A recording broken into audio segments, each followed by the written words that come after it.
Léonide Kadyshev, bonjour. Bonjour. Et bienvenue. Bonjour. Ce centre culturel, pour ceux qui connaissent Paris, c'est le fameux bâtiment avec les bulbes dorés qu'on voit de très loin. C'est devenu un des repères de notre capitale. Tout à fait. Ce sont deux symboles culturels qui nous présentent la civilisation française et la civilisation russe côte à côte. Alors, il y a eu beaucoup de manifestations de russophobie dès le début du conflit, fin février, début mars. Des tags sur des bâtiments, des insultes aussi pour les gens dans la rue. Est-ce que depuis, ça s'est calmé ? Il y a moins de plaintes actuellement, mais cette flambée, elle continue. On le voit au niveau des titres dans la presse, on le voit dans le comportement des gens. Il y a eu des provocations, des actes dirigés contre notre centre. Il y a eu des actes de vandalisme. Il y a eu des cas, plusieurs cas même, surtout au printemps, quand les enfants russes dans les écoles françaises ont été maltraités, parfois même molestés. Et il y a, c'est aussi un fait grave, malheureux, quand on voit les associations russes, pas russes, françaises, qui entretiennent des liens avec les Russes et la Russie, sont intimidés. Malheureusement, c'est ça aussi la réalité. Et on a l'impression que disons, les Russes sont devenus une sorte de nouveau paria et d'être russophobe, c'est quelque chose de normal. C'est ça l'impression qu'on a actuellement. Il y avait beaucoup d'événements culturels entre la France et la Russie, la danse, la musique, Oui. les expositions. Tout à fait. Il y en a beaucoup moins. Est-ce que vous comprenez qu'il y a ce refroidissement ? Pas simplement, on le comprend pourquoi ça s'est passé comme ça, mais on peut le lire. Si, par exemple, vous retrouvez des archives d'Internet, vous verrez qu'au mois de mars, la ministre de la Culture de l'époque, Madame Roselyne Bachelot, a écrit notamment que, et je cite, « Les projets de partenariat entre institutions culturelles russes et françaises sont gelés jusqu'à nouvel ordre ». Je voudrais bien souligner le mot « ordre ». Décidément, on se croit tout puissant pour interdire à de grandes civilisations de communiquer et de s'enrichir mutuellement. Mais est-ce que c'est pas normal que la culture se mette à l'unisson de relations géopolitiques qui, elles, évidemment, sont extrêmement tendues ?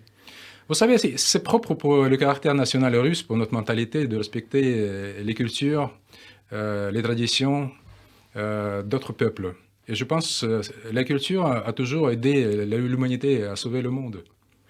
On ne peut pas se comprendre si on ne respecte pas mutuellement nos cultures. Donc préparer la paix future, ça serait continuer les relations culturelles aujourd'hui. Mais aussi, c'est préserver notre patrimoine, c'est aussi de ne pas permettre de rayer notre histoire commune. Par exemple, regardez ce qui se passe actuellement. Au mois de juin, je crois, on a célébré le 40e anniversaire du premier vol de Jean-Luc Chrétien dans l'espace. Il y a eu des manifestations en France, personne n'a été invité du côté russe. Emmanuel Macron avait dit très tôt dans le conflit, nous nous opposons à Vladimir Poutine, mais il ne faut pas humilier la Russie, il ne faut pas humilier les Russes. Est-ce que vous considérez que cette promesse est tenue ? Pas du tout. Malheureusement, la réalité néfaste de la politique française vis-à-vis du conflit en Ukraine actuellement, ce sont des livraisons d'armement qui tuent des femmes et des enfants russes. Mais ça, c'est la guerre. Dans les propos, Emmanuel Macron continue à dialoguer avec Vladimir Poutine et ne parle jamais des Russes. Il est de pouvoir à pouvoir. Ce ne peut pas être considéré l'utilisation pendant la guerre dès que ça commence à bombarder les villes civiles où il n'y a pas d'unité d'armée, comme c'est le cas avec Donbass. Même si c'est la Russie qui, le 24 février, a déclenché les hostilités. Ce fait-là, il est irréversible. Malheureusement, on ne se souvient pas que pendant 8 ans, la population russophone au Donbass a été bombardée quotidiennement. Il y a eu 15 000 de victimes, y compris plus de 100 enfants. Pour vous, ça commence en 2014 ? Pour nous, ça commence dès le moment quand la Russie a vu se refuser le droit d'avoir ses intérêts de sécurité et de pouvoir les protéger. Vous avez reproché, la Russie a reproché à Israël de n'avoir rien dit justement en 2014. C'est pour ça que c'est si compliqué en ce moment entre Russie et Israël ? Non, ce n'est pas compliqué. Il y a un dialogue nourri qui se continue. Nous avons une communauté des ressortissants de la Russie, en tout cas, et plusieurs Israéliens qui dont le comportement témoigne de leur respect et de leur compréhension donc, de ce qui se passe en Russie. En même temps, je pense que pour les auditeurs de Radio Gilles, tout à fait évident que la riposte aux actes terroristes doit donner un État soucieux de préserver sa souveraineté et de ne pas permettre à qui que ce soit de mettre en péril sa sécurité. Le grand rabbin de Russie est désormais l'ex-grand rabbin de Russie, Pinchas Goldschmidt, qui était pourtant en bonne relation avec Poutine. Il a dû partir. Il a déclaré « Je ne peux pas vous donner de détails sur les pressions dont j'ai fait l'objet, car cela aurait des conséquences sur les institutions juives de Moscou ». Est-ce qu'il n'y a pas à Moscou aujourd'hui un problème avec la communauté juive, avec la relation avec la communauté juive? Est-ce qu'il fait bon être juif en Russie aujourd'hui? Aucune. Vous ne trouvez pas de plainte qui que ce soit au niveau donc des relations quotidiennes ou bien au niveau des relations entre les institutions juives et les autorités. Il y a eu le problème du bureau russe de l'agence juive qui s'occupe de l'émigration de l'Alia vers Israël. Il y a eu un procès. Moscou a reproché à cette agence une collecte illégale d'informations sur les citoyens russes. Il y a eu un procès. Il faut tout simplement regarder ça dans les... par rapport dans le domaine judiciaire. S'il y a des comportements qui violent la loi, il faut que le juge regarde si ces accusations sont fondées ou pas. Est-ce que ça ne dénote pas d'un climat de méfiance, au moins, des autorités russes vis-à-vis de la communauté juive qui est en Russie? Je ne constate aucun indice, aucune manifestation du traitement inadéquat des Juifs. Regardez, plusieurs membres russes de la communauté juive continuent d'exceller et tout simplement de donner un exemple de leur réussite dans n'importe quel domaine. Prenez n'importe quel domaine. Par exemple, le 18 octobre, dans notre centre, il y aura un concert d'un illustre pianiste russe, Oleg Weinstein, qui viendra faire un récital dédié à Rachmaninov. Il y a l'Alia qui s'est fortement accrue de la Russie vers Israël. Plus de 25 000 départs sont enregistrés. Pourquoi partent-ils? Parce qu'ils ont peur de la guerre. Quand on est dans un pays qui est engagé dans une guerre, ça fait toujours peur. Ou parce qu'ils sentent que c'est le moment de quitter la Russie? Il faut voir pour quelles raisons ces gens partent.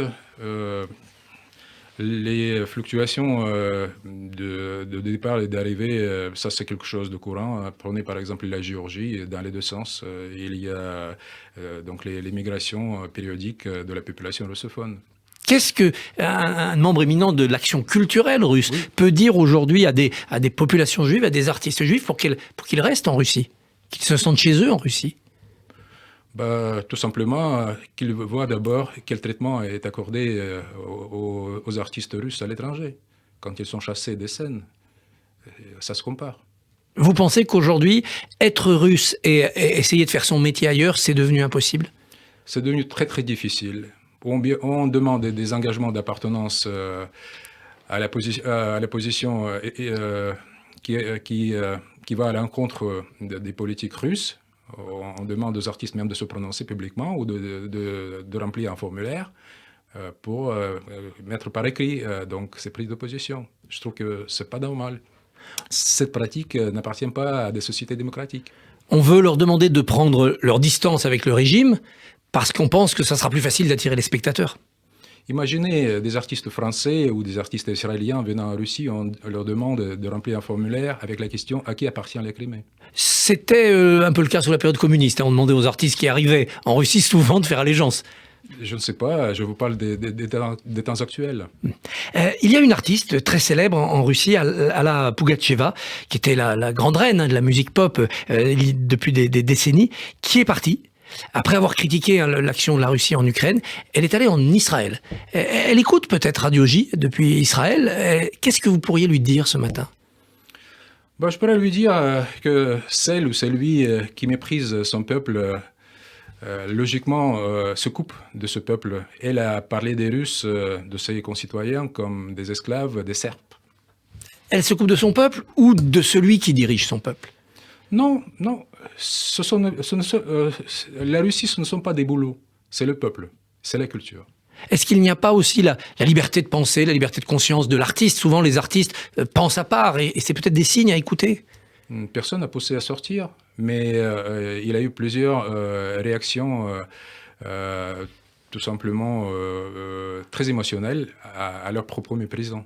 L'émotion l'émotion des artistes, l'émotion aussi parfois des sportifs. Est-ce que ce n'est pas un signal que les politiques devraient entendre? Les politiques doivent entendre la raison, à savoir que les sportifs ne doivent pas être ostracisés, interdits de participer dans les compétitions dès qu'ils appartiennent à un certain pays, à une certaine nationalité. Israël n'a pas souscrit aux sanctions occidentales contre la Russie, notamment les sanctions économiques. Est-ce que pour vous, c'est un signe quand même de différence? Je pense que cette différence, on pourrait la constater en hiver. Pourquoi? Parce que dès qu'on se coupe des livraisons de gaz et du pétrole, ça se répercute sur la situation énergétique dans tel ou tel pays, par exemple. Et Israël, du coup, n'aura pas ce problème-là, même si le climat, de toute façon, y est moins rude. L'Israël, je pense, est, très réaliste en ce qui concerne la protection du bien-être de ses citoyens. Alors, Israël soutient l'Ukraine, a livré un hôpital, n'a pas livré d'armes. Et puis, Israël travaille avec la Russie, par exemple, quand il s'agit en Syrie de frapper des cibles hostiles. La Russie est associée, la Russie est informée. Le dialogue continue. La Russie parle à tout le monde et est prête à parler à tout le monde pour le bien de solutions des crises et pour constituer des politiques qui mènent à l'équilibre et qui donnent des garanties de sécurité à toutes les parties impliquées. Le Premier ministre, alors Premier ministre, en mars, Naftali Bennett, s'était rendu à Moscou. Il avait proposé presque une médiation. Israël pourrait être le médiateur entre Ukraine et Russie. Il pensait même à un sommet à Jérusalem. Pourquoi ça ne s'est pas fait? Pourquoi les propositions russes qui a proposé des traités à l'OTAN et à Washington qui garantissaient les intérêts de sécurité de la Russie ont été ignorés et rejetés? Je pense qu'il faut chercher la raison. Quand vous voulez les réussites des négociations, les deux parties doivent être traitées d'une manière égale. Peut-être que ça peut recommencer aujourd'hui, non? À un moment, il faut aller à la table de négociation. Nous ne fermons aucune porte à des initiatives sérieuses de la part de nos partenaires. Comment sortira-t-on de cette affaire? Un jour, la guerre s'arrêtera. Les guerres s'arrêtent un jour. Comment vous, dans votre domaine culturel, vous imaginez le début de la réconciliation entre France et Russie, entre Russie et Israël, le redémarrage d'une vie presque normale? La Russie n'a rien fait pour tout simplement envenimer ou faire détériorer ses relations. Mais ce qui se passe en Ukraine nous donne beaucoup de peine puisque c'est un peuple frère, mais qui s'est retrouvé sous l'emprise de l'idéologie ultranationaliste totalitaire imprégnée du nazisme. Et c'est là que notre mémoire collective, notre passé nous interpelle. On ne peut pas passer sous silence le fait, par exemple, que 2 avenues à Kiev qui mènent à Babi-Yar, c'est cet endroit où a eu lieu l'une des pires tragédies de la Deuxième Guerre mondiale, avec plus de 100 000 personnes tuées, y compris 33 000 juifs. Ces 2 avenues portent les noms de Stepan Bandera et de Shukevich, les criminels de guerre nazis sanglants. Mais pour pouvoir mettre tout ça sur la table, est-ce qu'il ne faut pas d'abord arrêter la guerre, décréter le cessez-le-feu? Et puis on négocie. Silence éloquent. Non, silence éloquent, puisque de l'autre côté, qu'est-ce qu'on entend? Qu'on veut vaincre la Russie sur le champ de bataille, ça vient de M. Borrell, ça vient de M. Zelensky, ça vient de tout le monde. Nous avons dépassé notre temps. Léonid Kadyshev, merci et bonne journée. Merci à vous de votre accueil.